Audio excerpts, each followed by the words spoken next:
जय श्री कृष्ण दोस्तों आज बहुत से लोग मानते हैं कि सबसे बड़ा रोग क्या कहेंगे लोग। अब कोई भी युवा होगा तो वो इस बात को एकदम सही मानेगा। सुनने में भी ये बात अच्छी लगती है कि आप लोगों की परवाह करते ही क्यों हो, परंतु प्रश्न है क्या ये कथन अपने आप में सही भी है? क्या हम लोग इसको फॉलो भी कर सकते हैं? मैं जानता हूँ कई लोग इसको कलयुग का महामंत्र मानकर इसका जाप हर रोज करते हैं, और जो ऐसा करते हैं मेरा दावा है उनकी आंखें खुली की खुली रह जाएंगी। बस अब मेरे साथ इस वीडियो के अंत तक जुड़े रहें। और हाँ, अगर आप संपूर्ण गीता को कहानी और उदाहरणों द्वारा समझना चाहते हो तो फर्स्ट कमेंट से मेरे द्वारा लिखी गीता को खरीद सकते हो। कुछ ना समझ आने पर आपको मेरा व्हाट्सएप नंबर मिलेगा। तो इस वीडियो को खुले मन और खुले विचार के साथ एक बार ध्यान से सुने। और भगवान ने आप सबको दिमाग तो दिया ही है, आप अपने विवेक का इस्तेमाल खुद कीजिए। किसी ने ऐसा कह दिया तो उसको आंखें मूंद कर फॉलो मत कीजिए, क्योंकि कोई भी व्यक्ति भगवान नहीं होता। परंतु पहले जानते हैं भगवान ने क्या कहा है। श्रीमद् भगवत गीता के दूसरे अध्याय के 34वें श्लोक में श्री कृष्ण बताते हैं, अर्जुन अगर तुम युद्ध नहीं लड़ोगे लोग तुम्हें कायर और भगोड़ा कहेंगे। स्पष्ट है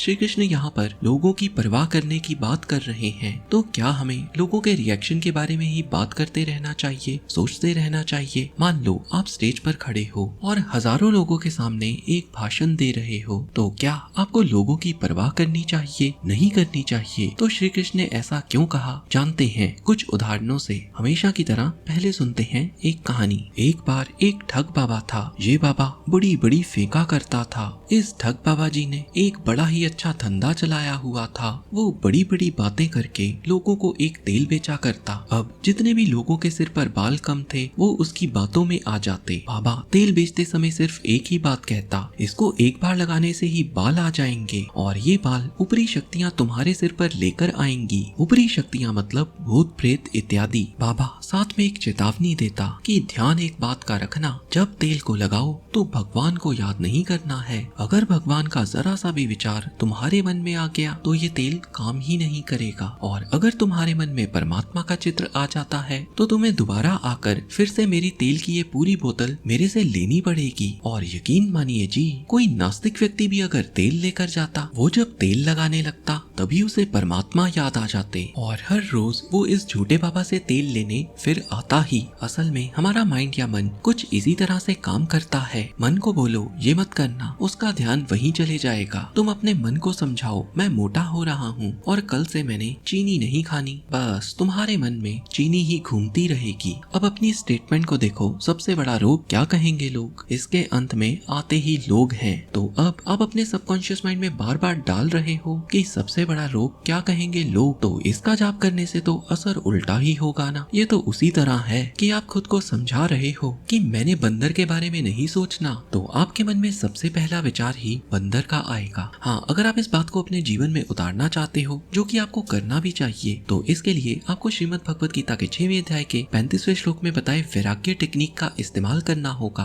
वैराग्य मन की वो अवस्था है जिसमें मन में किसी के प्रति राग या द्वेष भाव नहीं होता। उदाहरण, आपने लोगों से अपने मन को हटाना है तो आप अपने काम में इतने व्यस्त हो जाओ कि आपको विचार ही ना आए कि लोग क्या कहेंगे। एक सन्यासी जब संसार से वैराग्य लेता है तो वो भगवान का हाथ थाम लेता है। सांसारिक मोह माया और निचली चीजें खुद ही छूट जाती हैं। उसके लिए उसे यत्न नहीं करना पड़ता। तो जब हम किसी ऊपर की चीज को पकड़ लेते हैं, निचली चीजें खुद ही छूट जाएंगी। परंतु आप अगर बोलते रहोगे सबसे बड़ा रोग क्या कहेंगे लोग, तो आप तो लोगों की परवाह करते ही रहोगे। बेसिकली ऐसा कहने वालों का बेस ही खराब है और इसीलिए वो इतना ज्यादा लोगों की बातों की परवाह करते हैं। दोस्तों सच ये भी है कि अगर आप धर्म की राह से भटक रहे हो तो आप लोगों की परवाह करो। यही मतलब है श्रीमद् भगवत गीता के दूसरे अध्याय के 34वें श्लोक का, जहाँ श्री कृष्ण कह रहे हैं, अर्जुन अगर तुम युद्ध नहीं लड़ोगे लोग तुम्हें कायर और भगोड़ा कहेंगे। खेल सारा धर्म और अधर्म का ही है, और अगर तुम धर्म के मार्ग पर हो तो लोग कुछ भी कहें